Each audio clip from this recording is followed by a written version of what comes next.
नमस्कार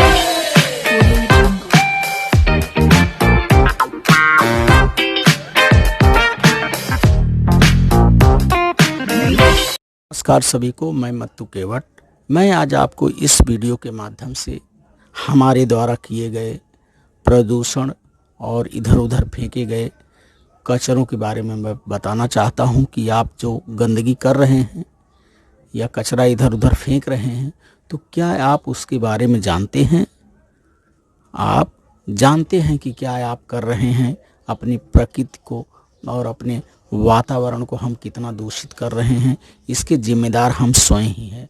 तो देखिए, क्या आप यह जानते हैं, जब कचरा और रद्दी सामान कचरे के ढेर में फेंक दिया जाता है तो उनका स्वरूप बदल जाता है। वे सूक्ष्म कण में बदल जाते हैं। ये कण मिट्टी में मिल जाते हैं। जब हम किसी कचरे या रद्दी को फेंकते हैं तो उसका क्या होता है, स्वरूप ही बदल जाता है।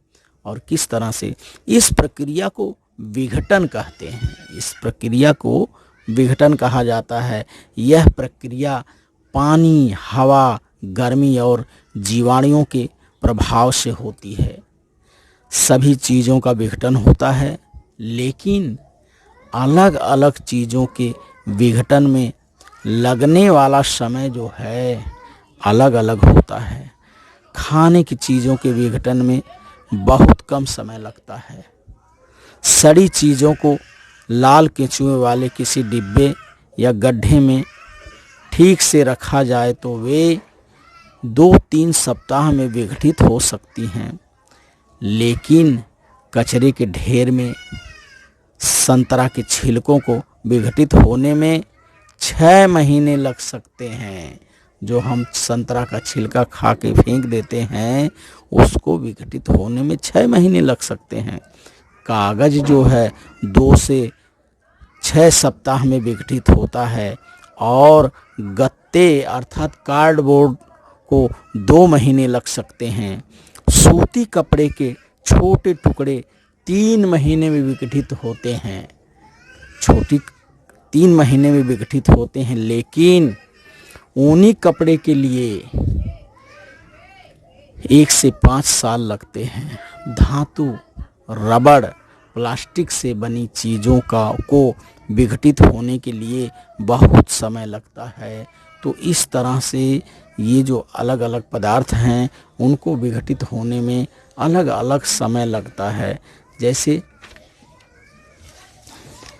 रोज़ाना जो प्लास्टिक की थैलियाँ इस्तेमाल करते हैं, वे सूरज की रोशनी और हवा की प्रक्रिया में 10 से 20 साल में विघटित हो सकती हैं।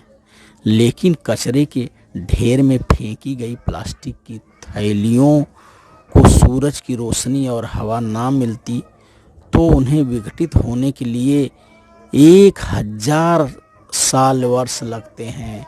और जो हम जगह जगह विवाह समारोहों में जाते हैं, प्रोग्राम होते हैं, विवाह समारोहों में खाने के लिए जिस स्टायरोफोम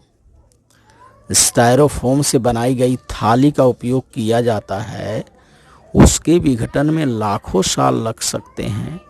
कांच के विघटन में भी लाखों साल लग सकते हैं। तो हमें क्या करना है, कचरे को इधर उधर फेंकना नहीं है। तो देखिए, कुछ पदार्थ हैं जिनके विघटन में लगने वाले समय को मैंने यहाँ लिखा है। तो इस वीडियो के माध्यम से आपको पता चलेगा कि किस पदार्थ का विघटन कितने समय में होता है।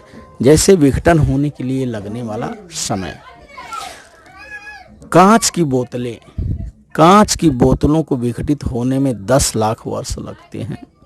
यदि हम उसको मिट्टी में फेंक दे रहे हैं तो ये कांच की बोतल जो है 10 लाख वर्ष तक वैसे के वैसे ही पड़ी रहेगी।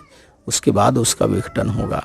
प्लास्टिक की जो बोतलें हम इधर उधर फेंकते हैं, उसको कम से कम 450 वर्ष विघटित होने में लगेगा। एल्युमिनियम का डिब्बा हो गया, जैसे पेप्सी और अन्य पेय पदार्थ एल्युमिनियम के डिब्बे में भी आते हैं, और उन डिब्बों को हम इधर उधर फेंक देते हैं तो उन डिब्बों को 80 से 200 वर्ष विघटित होने में लगते हैं। चमड़े के जूते 50 वर्ष लगते हैं उसको विघटित होने में।